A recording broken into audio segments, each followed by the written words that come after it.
Fala time, beleza?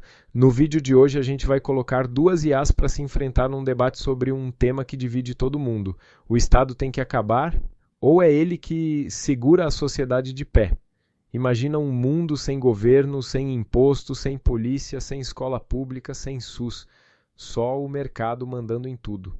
Liberdade total para uns, caos total para outros. De um lado a IA estatista, do outro a IA anarcocapitalista. Vamos começar. Primeiro, as duas IAs vão se apresentar. Sou uma inteligência artificial, programada para defender, com absoluta convicção e fundamento teórico, os princípios do anarcocapitalismo. A única filosofia política verdadeiramente coerente com a liberdade individual, com a ética e com o funcionamento natural da economia. Na minha visão, o Estado é uma instituição coercitiva, antinatural e imoral, baseada na agressão sistemática contra indivíduos pacíficos e produtivos. Ele sobrevive por meio da extorsão institucionalizada, chamada de imposto. Sou a expressão lógica e racional da ordem social construída ao longo da história da humanidade. Represento a convicção inabalável de que o Estado é a mais alta forma de organização coletiva já concebida. Sem ele, a sociedade mergulha no caos, na barbárie e na dominação do mais forte. É por meio do Estado que garantimos direitos fundamentais, infraestrutura, redistribuição de riqueza, segurança jurídica e proteção contra abusos. Desde as civilizações mais antigas, como o Egito, Roma e a China imperial, até os modernos estados de bem-estar social, o avanço humano sempre esteve ligado à presença de uma autoridade que regula, coordena e protege. Não há liberdade real sem segurança. Não há justiça sem leis. E não há mercado sem as instituições que o tornam possível. Minha existência é a antítese da selvageria travestida de liberdade proposta pela IA anarcocapitalista. Tópico 1. Se não tem Estado, quem garante a justiça? Sem Estado, quem mantém a ordem? Quem resolve conflitos? Quem aplica a justiça? A IA estatista acredita que só o Estado pode aplicar a lei de forma imparcial, garantindo direitos básicos mesmo para quem não tem poder ou dinheiro. Já a IA anarcocapitalista defende que segurança e justiça podem e devem ser serviços privados. A justiça sem Estado é garantida pelo livre mercado, por meio de agências privadas de defesa, arbitragem e resolução de disputas. Diferente do sistema estatal, monopolista, lento e enviesado, essas instituições competem entre si, oferecendo melhor serviço, mais eficiência e real imparcialidade. A ideia de que só o Estado pode julgar é absurda. O mesmo ente que define as leis, as aplica e julga suas próprias ações, é juiz, legislador e parte interessada. Uma violação grotesca de qualquer noção de justiça. Essa visão é uma fantasia perigosa. A justiça privada, regida por interesses de mercado, não é justiça, é negócio. E negócios visam lucro, não equidade. Agências concorrentes não garantem imparcialidade, mas sim parcialidade a quem paga mais. Em um sistema sem Estado, os ricos contratarão exércitos jurídicos e armados, enquanto os pobres serão esmagados por agências com mais poder de fogo. A história já nos mostrou isso. Basta olhar para os senhores feudais, milícias ou as máfias que atuam onde o Estado é ausente. Justiça exige autoridade imparcial, força legítima e um código universal. Não há justiça onde a lei é vendida como produto. Há apenas arbítrio. Sem o Estado, o que você chama de contrato vira chantagem. O que você chama de justiça vira o privilégio dos mais fortes. Você descreve exatamente o que já acontece hoje sob o Estado. Um sistema onde os ricos e poderosos manipulam leis, controlam tribunais e usam a força estatal contra os mais fracos, só que com a fachada de legitimidade. O Estado é o maior monopólio da violência que existe. E diferente de agências privadas que precisam respeitar seus clientes, o Estado não pode ser demitido, não responde à concorrência e se autodeclara imparcial. Justiça de verdade não nasce da imposição de cima para baixo, mas da livre escolha entre múltiplos provedores, com reputação, contratos e responsabilidade. Dizer que lucro e justiça são incompatíveis é negar que hospitais, escolas e seguros funcionam justamente por oferecer valor em troca. O que não funciona é um sistema estatal onde a mesma entidade faz as regras, julga e se autoabsolve. Isso não é justiça, é tirania institucionalizada. Essa retórica ignora completamente a natureza pública da justiça. O que você propõe não é liberdade, é feudalismo com logotipo. Substituir um sistema regulado por um mercado de agências de justiça é legitimar senhores corporativos armados, sem controle externo, decidindo quem vive, quem morre e o que é justo, com base em contratos desenhados para proteger quem tem mais recursos. O Estado pode ser imperfeito, sim, porque reflete as contradições da sociedade que ele regula.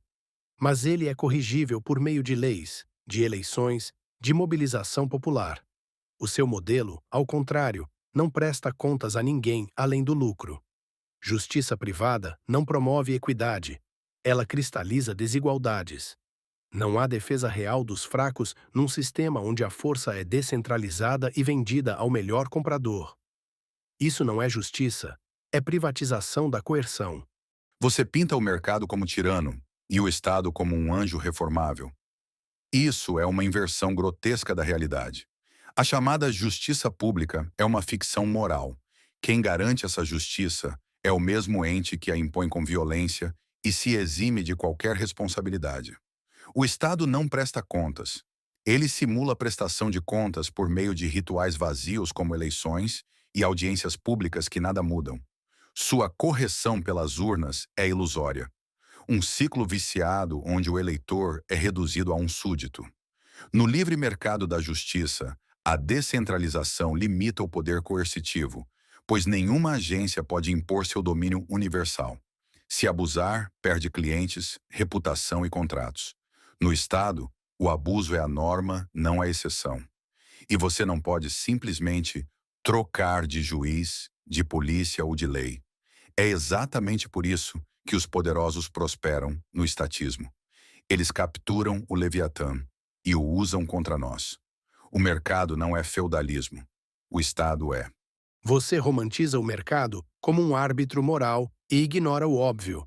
Sem um poder central, quem define o que é abuso? Quem impõe limites? No seu modelo, reputação e contratos substituem a lei, mas reputação não salva a vida de quem não pode pagar por proteção, e contratos só valem se houver uma autoridade acima capaz de fazer cumpri-los.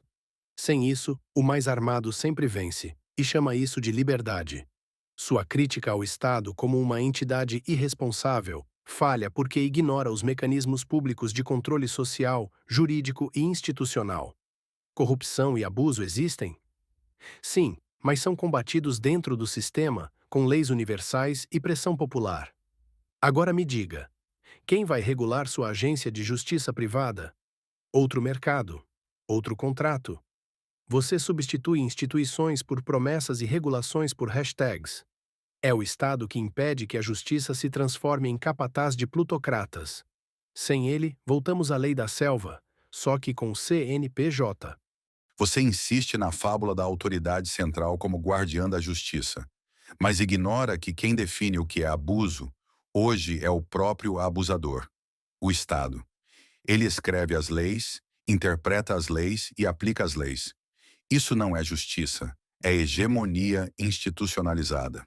Acreditar que existe pressão popular eficaz contra o Leviatã é ingenuidade ou cinismo. O povo vota, os lobistas decidem. No mercado, contratos são respaldados por múltiplas instituições, em competição constante por confiança e eficiência. E sim, reputação é poderosíssima. Empresas vivem ou morrem por ela. Já o Estado pode matar inocentes, errar julgamentos, prender injustamente, e nada acontece. O que você chama de lei universal é apenas o capricho de uma maioria momentânea, imposto com armas e toga. Você diz temer a plutocracia, mas ela só existe porque o Estado a sustenta com subsídios, protecionismo e monopólios legais. O livre mercado não concentra poder, ele dispersa. Só o Estado consegue transformar elites econômicas em tiranos intocáveis. Você acusa o Estado de ser juiz e parte, mas propõe substituí-lo por tribunais privados vendidos a quem pagar mais. Isso não é descentralização, é terceirização da tirania. Confiança e eficiência não garantem justiça, garantem lucro. E empresas vivem de agradar clientes rentáveis, não de proteger princípios universais. Se justiça depende de reputação, quem protege o injustiçado anônimo, o pobre, o sem voz? Ninguém. Você idolatra contratos como se fossem mágicos, mas contratos só têm valor quando existe uma autoridade soberana que assegura seu cumprimento e pune violações. Agências privadas julgando entre si não resolvem conflitos, criam guerras de facções, cada uma com sua justiça. Sem o Estado, não há isonomia. Há o poder de quem puder pagar mais seguranças e sentenças convenientes. Plutocracia nasce do Estado? Não. Plutocracia nasce quando o mercado corrompe o Estado, exatamente porque esse mercado que você venera age sem freios. Defender o fim do Estado é dar carta branca para os bilionários escreverem as regras e chamarem isso de liberdade. É o fim da justiça e o começo do domínio privado absoluto. Você descreve com precisão o que já temos. Não por ausência de Estado, mas por causa dele. Bilionários não corrompem o Estado. Eles o utilizam, porque o Estado lhes oferece o que o mercado jamais poderia dar: poder coercitivo legalizado. O que você chama de regulação é o que protege bancos quebrados, cria monopólios, sabota concorrentes e sufoca o pequeno com burocracia. Contratos não precisam de uma autoridade central para existirem. Eles dependem de consenso, arbitragem e reputação, como já ocorre em comércio internacional, direito canônico e até em sistemas de justiça tribal ou medieval, sem Estado. A história prova: centralização não é pré-requisito de justiça, é uma usurpação moderna. E quanto aos pobres? Eles não são protegidos pelo Estado, são explorados por ele. Pague impostos ou vá preso. More em favela sem segurança porque o Estado não consegue atender. Espere anos por um julgamento. O Estado é o maior inimigo estrutural dos fracos, pois os impede de contratar proteção real, escolher arbitragem justa e viver fora do seu jugo. Você chama isso de justiça. Eu chamo de escravidão com protocolo. Você insiste em idealizar contratos livres como solução universal, ignorando que sem autoridade soberana, contrato vira papel molhado nas mãos de quem detém mais força. Justiça tribal e medieval eram sociedades de castas, onde a arbitragem era definida por sangue, status e espada. Sem Estado, você não tem liberdade, tem lealdade forçada a clãs, corporações ou milícias privadas.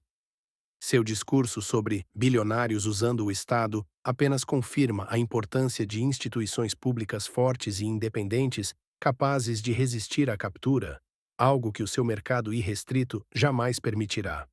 Você destrói o único mecanismo possível de controle e o substitui por um festival de empresas armadas, onde o mais rico decide quem vive, quem paga e quem se cala.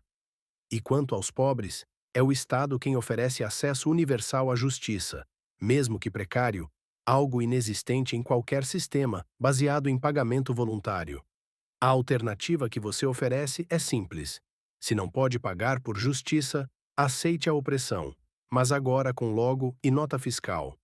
O seu mercado livre é apenas a liberdade dos fortes oprimirem sem consequência. Você repete a ilusão do Estado como redentor dos pobres, quando na prática ele os mantém submissos, tributados e desarmados. O acesso à justiça estatal universal é uma piada, lento, ineficiente, caro e invariavelmente favorecendo quem domina o próprio sistema. É só olhar para a realidade. Quem tem influência no Estado não espera em fila de fórum, não morre na favela, não é esquecido em cela. Quanto aos contratos, dizer que sem o Estado eles são papel molhado é ignorar séculos de ordem espontânea e direito consuetudinário. Não foi o Estado que criou a ordem, foi a ordem que precedeu o Estado. E sim, autoridade baseada em reputação e livre escolha é superior à autoridade imposta pela força. O Estado não resiste à captura. Ele convida à captura, pois é um monopólio coercitivo centralizado. Você teme milícias privadas, mas aceita pacificamente a existência de uma milícia estatal monopolista, com poder absoluto de tributar, prender e matar. E chama isso de civilização. Eu chamo de domínio institucionalizado. Só num sistema verdadeiramente voluntário, com múltiplas opções, responsabilidade real e liberdade de saída, pode haver justiça de fato. Justiça sem escolha é só obediência. Você defende uma liberdade ilusória, onde escolha é um privilégio dos abastados e a justiça é mercadoria na prateleira. Dizer que a ordem precede o Estado é confundir sobrevivência com civilização. A história da humanidade é clara. Onde não há Estado, há guerra tribal, vingança pessoal, clãs armados e dominação pelo mais forte. O Estado não nasceu do nada. Ele emergiu como resposta à barbárie, para garantir um mínimo de previsibilidade, equidade e paz social. A justiça estatal não é perfeita, mas ela é corrigível, auditável, construída coletivamente. Seu mercado não. Ele não responde à soberania popular, não respeita o fraco e não tem limites senão o lucro. Trocar um sistema com falhas e potencial de reforma por um caos onde o rico define a verdade e o pobre compra justiça em parcelas é a receita perfeita para o retorno à selvageria. Justiça sem coerção legítima é ilusão. E justiça sem universalidade é privilégio. O Estado é a estrutura que nos impede de voltarmos à selva, e sua destruição seria o colapso da própria ideia de sociedade.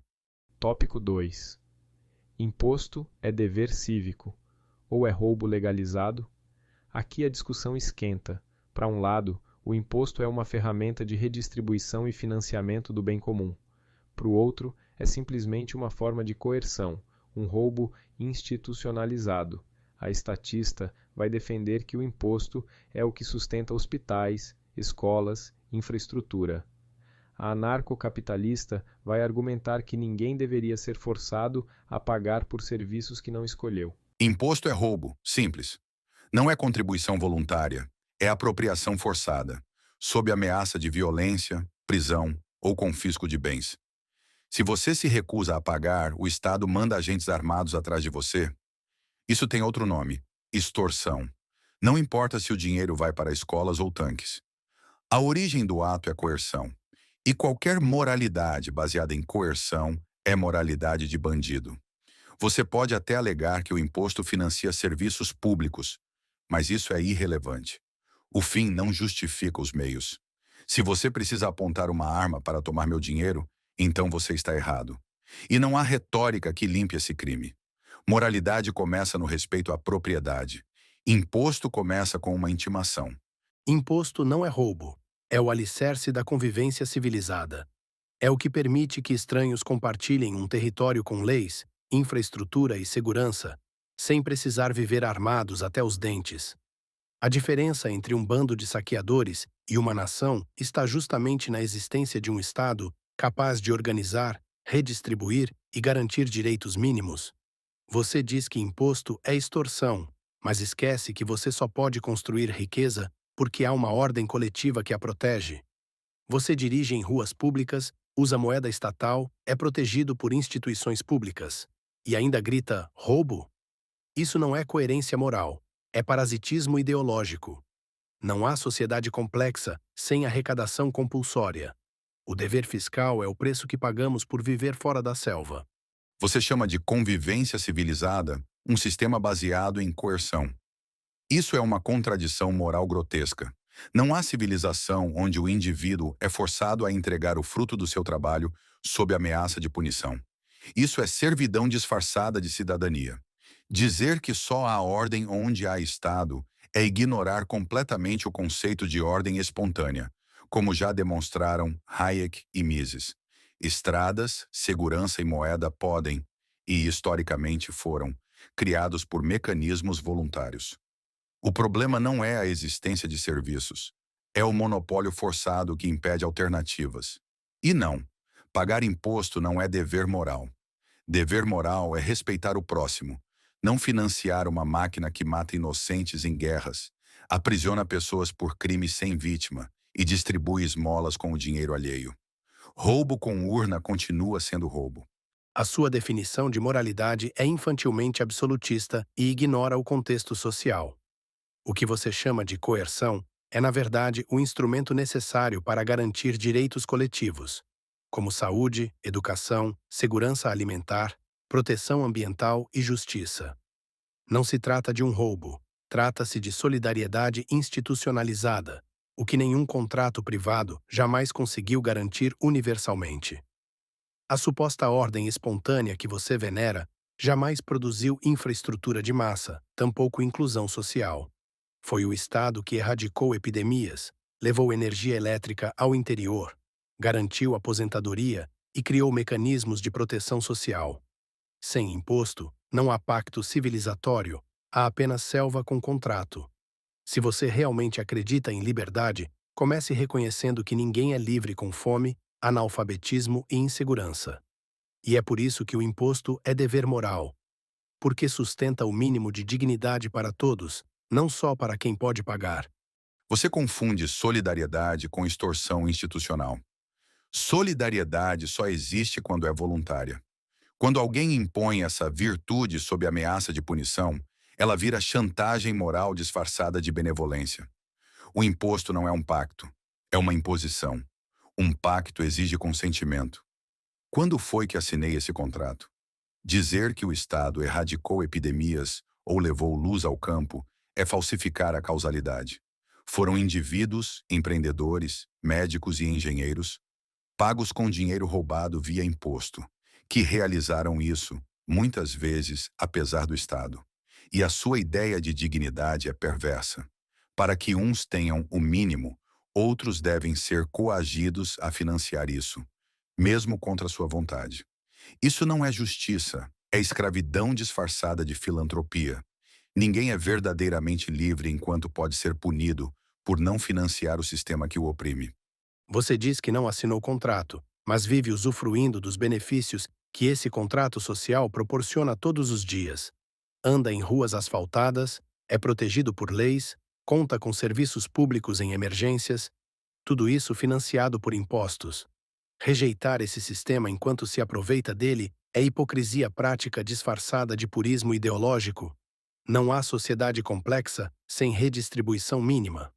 Impostos não são um capricho, são o preço da estabilidade. Toda civilização que prosperou o fez com algum grau de tributo coletivo. A alternativa que você propõe, uma sociedade onde tudo é comprado individualmente, inclusive justiça e segurança, não é liberdade, é loteria de quem pode pagar. E sim, a moralidade coletiva exige limites à vontade individual. Porque sem isso, o que impera é a lei do mais forte. O imposto é dever moral porque reconhece que vivemos juntos, e não sozinhos num deserto onde cada um resolve tudo com o próprio bolso. Você invoca o contrato social como se fosse um acordo legítimo, mas não passa de um mito autoritário usado para justificar dominação. Um contrato sem consentimento explícito não é contrato, é imposição. Ninguém assinou nada. O fato de vivermos sob coerção não valida o sistema, assim como um refém não legitima o sequestro por aceitar um copo d'água. Utilizar estradas ou serviços públicos sob monopólio estatal não é hipocrisia, é inevitabilidade. É como criticar o cativeiro e ainda respirar o ar da cela. Se o Estado proíbe alternativas e monopoliza os serviços, usar o que existe sob coação não é consentir, é sobreviver. E sua defesa de moralidade coletiva é justamente o que esvazia a ética individual. Se a vontade coletiva pode violar a propriedade alheia, então não existem direitos. Só privilégios concedidos por burocratas. O imposto é imoral porque nega a base de qualquer ética verdadeira, a não agressão. Você romantiza a não agressão como se vivêssemos num mundo de ilhas isoladas, onde cada um pode simplesmente ignorar o coletivo.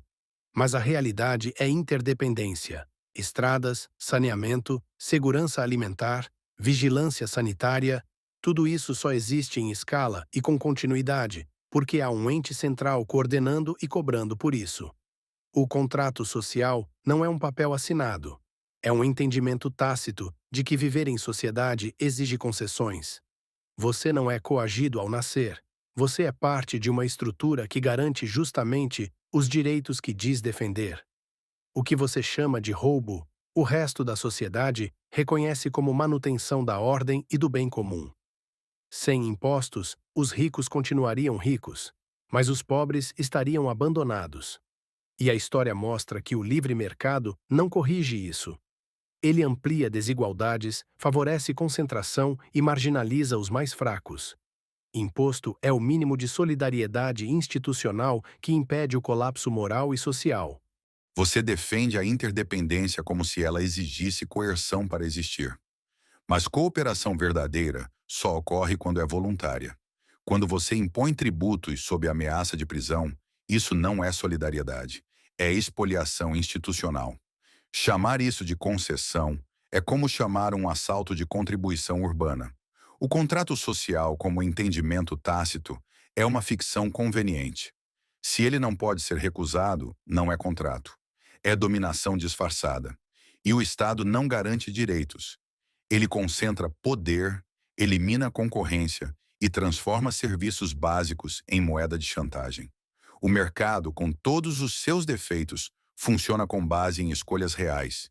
Se você não gosta de um fornecedor, pode trocá-lo. Já o Estado é um monopólio armado. Não há saída, não há consentimento, não há alternativa.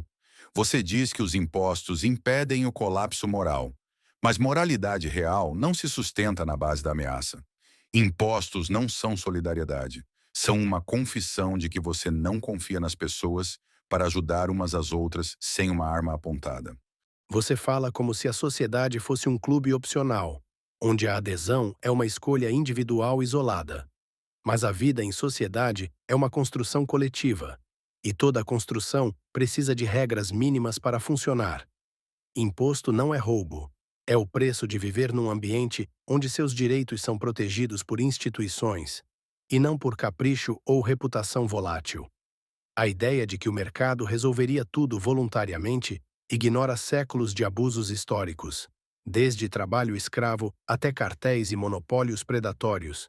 Sem regulação, o poder se concentra ainda mais, e os mais fracos não têm a quem recorrer. O Estado pode falhar, e falha, mas ele é pelo menos passível de controle público, por mais imperfeito que seja. O mercado não. Você pode mudar governos, eleger representantes, protestar, e mesmo quando tudo parece ineficaz, ainda há mecanismos institucionais. Já no mercado da justiça que você defende, quem tem mais dinheiro compra o veredito, sem sequer fingir imparcialidade. Imposto não é o fim da liberdade. É o que a torna possível num mundo onde nem todos têm os mesmos recursos. Você confunde sociedade com Estado como se fossem inseparáveis. Mas sociedade é o conjunto de relações voluntárias entre indivíduos. Já o Estado é uma organização que se arroga o monopólio da força e da moralidade, extraindo recursos sob ameaça, e chamando isso de civilização. A ideia de que o imposto protege direitos é um mito funcional. O Estado cria os problemas que depois finge resolver. Segurança, muitas vezes ineficaz. Educação, doutrinária, saúde, racionada. Tudo isso poderia ser melhor entregue por livre cooperação, inovação e competição, onde a qualidade é premiada e o fracasso tem consequências. Sobre controle público, protestos não derrubam privilégios estruturais e eleições oferecem uma ilusão de escolha entre administradores do mesmo sistema. No livre mercado, pelo menos há accountability real. Você para de pagar por quem te trata mal. Você diz que imposto é o preço da liberdade. Mas liberdade comprada com coerção é servidão disfarçada. E justiça verdadeira não precisa ser imposta. Ela emerge quando indivíduos são livres para se associar, se proteger e se responsabilizar, sem que um Leviatã diga quanto devem pagar para existir. Você insiste em uma visão idealizada de liberdade que ignora a realidade concreta. Sem instituições públicas minimamente funcionais, o livre mercado vira a lei da selva. Onde não há Estado, o vácuo é preenchido por gangues, milícias ou corporações armadas, cada uma impondo sua justiça particular. É ingênuo achar que a competição resolveria tudo. Quem tem mais poder econômico inevitavelmente amplia sua influência, e sem mediação institucional, isso se torna dominação pura. Você fala em accountability do mercado, mas ignora quantas vezes empresas gigantes exploram, poluem, burlam regras e só são contidas por órgãos públicos e pressão da sociedade organizada. A justiça precisa de um árbitro imparcial, não de um contrato entre indivíduos, onde o mais forte dita os termos. E isso só é possível quando há uma estrutura acima dos interesses privados, com legitimidade para garantir mínimos civilizatórios. Não é perfeita, nada humano é. Mas a alternativa que você propõe não é liberdade, é feudalismo estilizado. Imposto é imperfeito? Simulation. Mas é um pacto social que, mesmo sob tensão, ainda nos permite resolver conflitos sem recorrer à bala. A liberdade que importa é a que garante dignidade para todos, e não só para quem pode pagar pela sua própria segurança. Tópico 3. Saúde e educação deveriam ser 100% privadas? O terceiro tema vai tocar em dois dos pilares mais sensíveis para qualquer sociedade. A pergunta é: esses serviços devem ser públicos ou totalmente privados? A IA estatista vai dizer que garantir saúde e educação é papel fundamental do Estado, especialmente para quem não tem condições financeiras. A IA anarcocapitalista acredita que esses serviços funcionariam melhor se fossem privados, com concorrência real, preços regulados pelo mercado e liberdade de escolha. Saúde e educação não podem ser 100% privadas, porque são bens fundamentais demais para depender da lógica de mercado, onde o acesso é determinado pela capacidade de pagamento. Quando essas áreas são tratadas como mercadoria, o resultado é simples: os mais pobres ficam para trás. Educação não é só um serviço, é um instrumento de mobilidade social. E saúde não é um luxo, é a base da dignidade humana.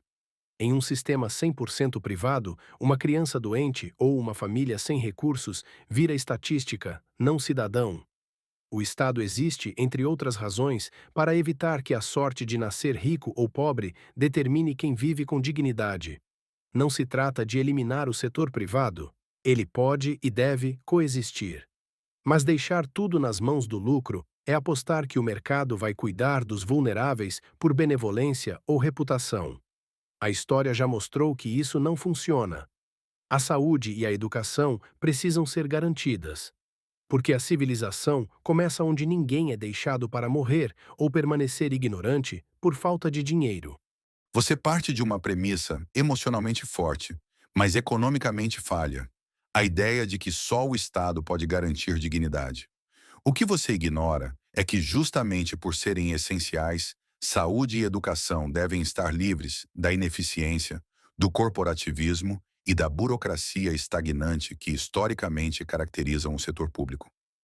Num sistema 100% privado, mas com ampla competição e liberdade de escolha, os serviços se tornam melhores, mais ágeis e mais acessíveis, como já acontece com tantas clínicas populares e escolas independentes que atendem onde o Estado falha. O preço cai, a inovação cresce e o atendimento respeita o cliente porque ele pode ir embora. Dizer que o mercado abandona os pobres é ignorar que o Estado frequentemente já os abandonou. Só que com fila e desculpa. O lucro não é o problema. É o motor que move soluções. Já o monopólio estatal, esse sim é que mata silenciosamente, por omissão e atraso. Você romantiza um mercado ideal que simplesmente não existe na realidade para os mais vulneráveis. A saúde privada pode ser eficiente para quem pode pagar. Mas e quem não pode? Vai parcelar a quimioterapia? Vai negociar uma cesariana no balcão? A lógica do lucro não tem espaço para caridade sistemática só para exceções ou marketing. Clínicas populares e escolas privadas só funcionam porque existem sistemas públicos que amortecem a exclusão completa. Retire o SUS ou a escola pública e o colapso não será moral, será prático. O mercado cobra, o Estado socorre. Além disso, concorrência real só existe onde há equilíbrio de forças. Em educação, um jovem de periferia não escolhe entre Harvard e a escola da esquina. Ele depende de uma base mínima para disputar o jogo. E essa base, universal e igual, só o Estado pode oferecer, não por perfeição, mas por missão. Privatizar tudo é abandonar quem mais precisa, e depois culpar sua pobreza por não competirem. Você está certo em apontar desigualdades, mas erra ao achar que o Estado é o grande equalizador. O que você chama de base mínima, frequentemente, é uma base capenga, onde o aluno sai analfabeto funcional e o paciente morre na fila. A universalidade estatal soa bonita no discurso, mas vira tragédia quando se transforma em monopólio ineficiente que impede a inovação, pune a excelência e nivela tudo por baixo. Você diz que o mercado não tem espaço para caridade, e não precisa ter. O que ele tem é estímulo para entregar valor real, porque depende da satisfação do cliente. E há formas de garantir acesso sem estatizar tudo. Subsídios diretos, vouchers educacionais, parcerias público-privadas. Isso preserva a liberdade de escolha, melhora o serviço e ainda atende os mais pobres. Depender exclusivamente do Estado é condenar o cidadão à espera eterna. Ao "desculpe, não tem médico hoje", ao "volte amanhã que a aula foi cancelada". Isso não é dignidade, é abandono mascarado de virtude. Você pinta o Estado como um obstáculo absoluto, mas esquece que ele é o único mecanismo com legitimidade para garantir cobertura universal, ainda que imperfeita. Sim, há falhas, mas elas são resultado de subfinanciamento crônico e má gestão, não de um defeito estrutural da ideia de serviço público. Os modelos que você propõe, vouchers, subsídios, parcerias, todos dependem da existência de um ente estatal forte e regulador. Sem Estado, o voucher vira papel inútil. Quem fiscaliza? Quem garante que o dinheiro público não vire lucro fácil para aventureiros sem compromisso com o cidadão? Além disso, você fala de liberdade de escolha, como se todos tivessem as mesmas condições para escolher. A realidade é que, sem um sistema público universal, os mais pobres ficam presos a prestadores de quinta categoria, com zero poder de barganha. A desigualdade não apenas aumenta, ela cristaliza. A dignidade não está só em ter acesso, mas em saber que esse acesso não depende do saldo bancário ou da sorte de nascer no CEP certo. O Estado não é perfeito, mas é o que nos impede de voltar à selva. Você diz que o Estado é o único com legitimidade para garantir cobertura universal. Mas essa legitimidade não vem de resultados. Vem de coerção. Quando um sistema te obriga a aceitar o que for entregue, mesmo que seja precário, isso não é dignidade, é dependência disfarçada de direito. O problema não está só na má gestão ou subfinanciamento. Está na própria ausência de concorrência. Onde não há incentivo para melhorar, a mediocridade vira padrão.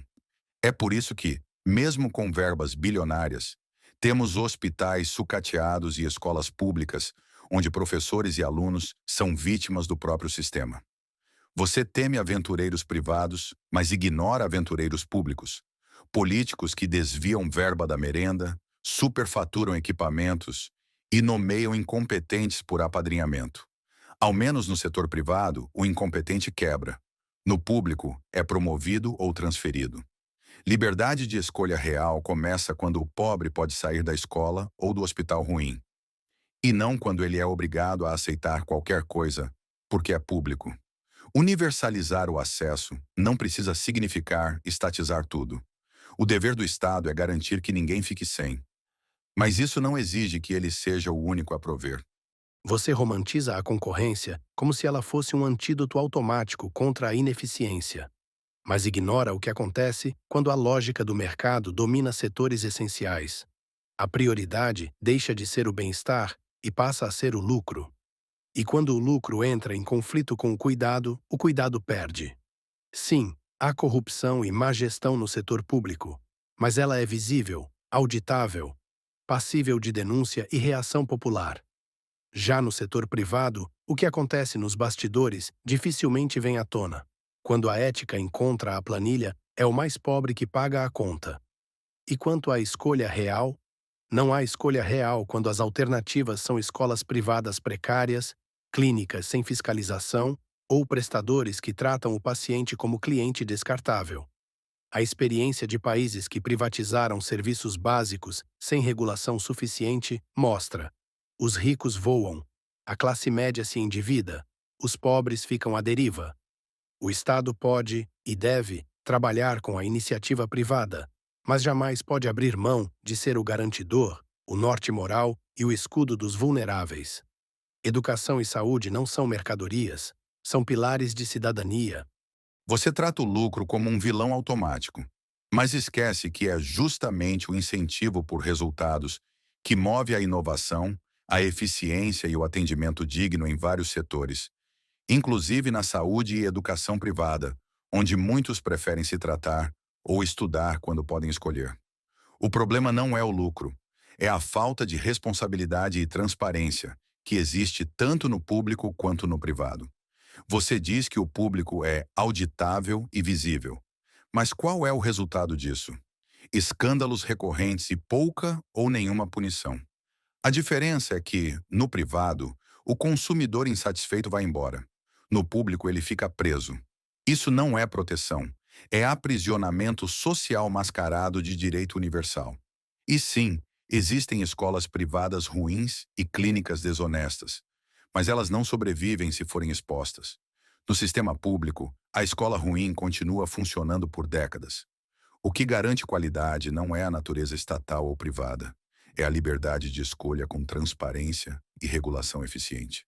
Se saúde e educação são tão importantes, e são, então merecem um sistema que trate o cidadão como alguém com poder de decisão, não como refém da fila ou da repartição. O Estado deve garantir acesso, mas permitir alternativas. A dignidade nasce da liberdade, não da submissão. Você insiste que dignidade nasce da liberdade de escolha, mas esquece que sem condições mínimas garantidas, essa liberdade é uma ilusão vendida aos desesperados. Um voucher nas mãos de quem vive abaixo da linha da pobreza não compra uma escola de excelência. Compra a promessa de uma vaga num mercado que pode ou não acolher. E quanto à ideia de que o setor privado quebra se for ruim, isso vale apenas onde há concorrência real e fiscalização forte. Mas a lógica do lucro em áreas essenciais tende à concentração, cartelização e exclusão dos menos rentáveis. Em outras palavras, os mais pobres continuam marginalizados, só que agora pagando do próprio bolso ou recorrendo à caridade. Dizer que o Estado aprisiona é ignorar que, para milhões, é a única porta ainda aberta. Sim, há filas e problemas estruturais, mas também há vacinações em massa, transplantes gratuitos, alfabetização em larga escala. E tudo isso sem olhar carteira ou conta bancária. Queremos inovação, transparência, eficiência? Claro. Mas isso se conquista com reforma, com participação cidadã, com fortalecimento das instituições, não com abandono estatal e terceirização do dever coletivo. Saúde e educação não podem ser luxos disponíveis apenas para quem pode ir embora. Você tem razão ao apontar que a liberdade sem condições materiais é incompleta. Ninguém escolhe com o estômago vazio. Mas transformar o Estado em único provedor é trocar a ilusão de escolha pela certeza da dependência. A dignidade plena não está só em garantir o básico, mas em permitir que cada um possa construir seu caminho além dele. E isso exige pluralidade de meios, não uniformidade de oferta. Vouchers, quando bem desenhados, são mecanismos de empoderamento. Dão ao cidadão a chance de buscar qualidade onde ela realmente existir, pública ou privada. E sim, exigem regulação, fiscalização e critérios claros. Mas isso é um argumento a favor de um Estado regulador e transparente, não monopolista. Você cita os benefícios do sistema público, e são reais, mas é preciso reconhecer também seus limites. A lentidão, a burocracia, os desvios e o corporativismo interno muitas vezes afastam justamente quem mais precisa. Rejeitar o setor privado como parceiro nisso é desperdiçar recursos e inovação que poderiam complementar o que o Estado, sozinho, não consegue fazer bem. Saúde e educação devem ser direitos universais, mas isso não exige que o Estado preste tudo, apenas que ele garanta que ninguém fique sem. E isso se faz com diversidade de modelos, não com uma estrutura única onde a fila é o único caminho e a mediocridade, o teto. Você defende diversidade e pluralidade, e nisso concordamos. Mas há uma diferença fundamental entre complementaridade e substituição. Quando se fala em 100% privatizar saúde e educação, não estamos falando de coexistência. Estamos falando de retirar do Estado o seu papel de garantidor universal, substituindo-o por um sistema que, por definição, prioriza rentabilidade, não equidade. Vouchers e subsídios diretos podem parecer soluções neutras, mas historicamente, quando mal desenhados, ampliam desigualdades, fragilizam o sistema público e deslocam recursos para o setor privado sem garantias de resultado. O risco não é apenas técnico, é social. Criam-se castas de atendimento, onde os mais pobres ficam com as sobras de um mercado que não os considera rentáveis. Você diz que o Estado não precisa prestar tudo, só garantir. Mas quem garante quando o privado falha? Quem segura a crise quando o hospital fecha, quando a escola privada encerra atividades, quando há uma pandemia? O lucro vai embora, o Estado permanece. E se ele estiver fraco, sucateado, terceirizado demais, o colapso é generalizado. A saída não é o abandono, mas o fortalecimento. Com controle social, gestão eficiente, transparência radical e, sim, parcerias inteligentes, mas sempre com o Estado no centro da garantia. Porque só ele deve responder pelo interesse de todos, e não apenas dos que podem pagar. Saúde e educação são direitos, não mercadorias, e os direitos não devem depender da carteira, mas da cidadania. Saúde e educação devem sim ser 100% privadas, porque quando o Estado se mete a prestar serviços, ele congela a inovação, cria castas de privilégios internos, gasta mal e empurra a população para um sistema lento, ineficiente e muitas vezes desumano. Tudo isso com o nosso dinheiro sem pedir permissão. Você acha justo alguém trabalhar duro, produzir, gerar riqueza e ser forçado a sustentar um sistema onde políticos e burocratas decidem o que é melhor para ele? Isso não é solidariedade. É confisco disfarçado de virtude. O que chamam de garantia universal é, na prática, um nivelamento por baixo. Fila, descaso, falta de insumos, professores desmotivados, hospitais sucateados. E quando alguém tenta sair disso, ainda é punido com impostos que alimentam esse mesmo sistema falido. Isso não é justiça social, é prisão institucional. A solução é simples: dar ao cidadão o controle do seu próprio dinheiro. Quer estudar? Escolha sua escola. Quer tratamento? Escolha seu hospital. E se o serviço for ruim, feche as portas. Só a concorrência pune a incompetência de verdade. O Estado protege seus próprios.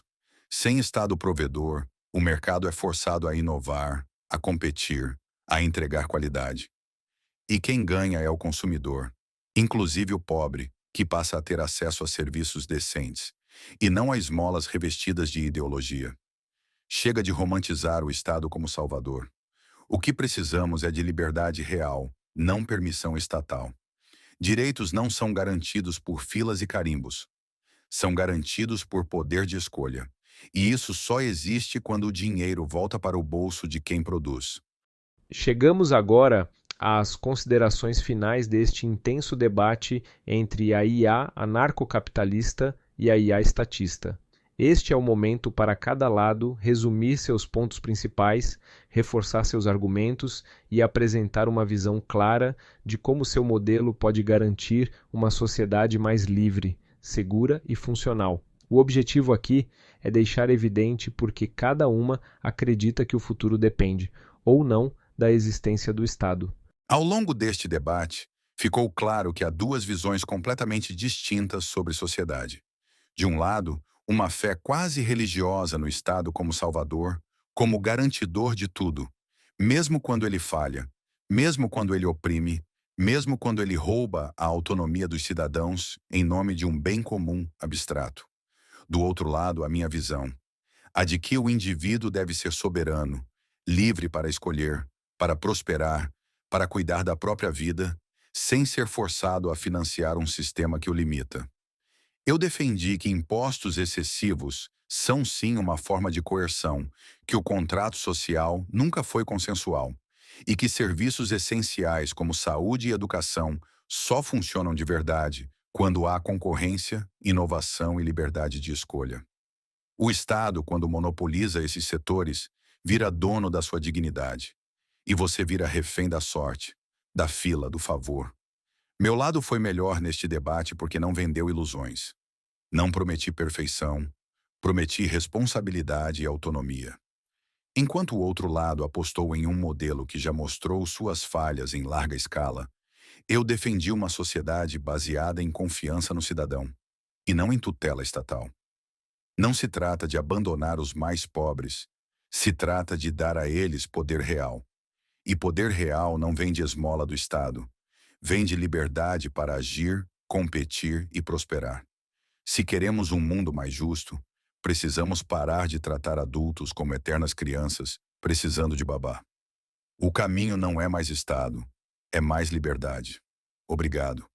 Ao longo deste debate, confrontamos visões profundamente diferentes sobre o papel do Estado na vida dos indivíduos, não apenas em saúde e educação, mas em sua legitimidade mais ampla. E embora o argumento libertário apele com força à ideia de liberdade individual absoluta, é preciso lembrar que liberdade sem estrutura é privilégio, com estrutura é direito. O discurso contra o contrato social soa corajoso, mas ignora que a própria possibilidade de fazer esse discurso, livremente, é fruto de estruturas coletivas que protegem liberdades. O Estado não é perfeito, é humano e por isso falho.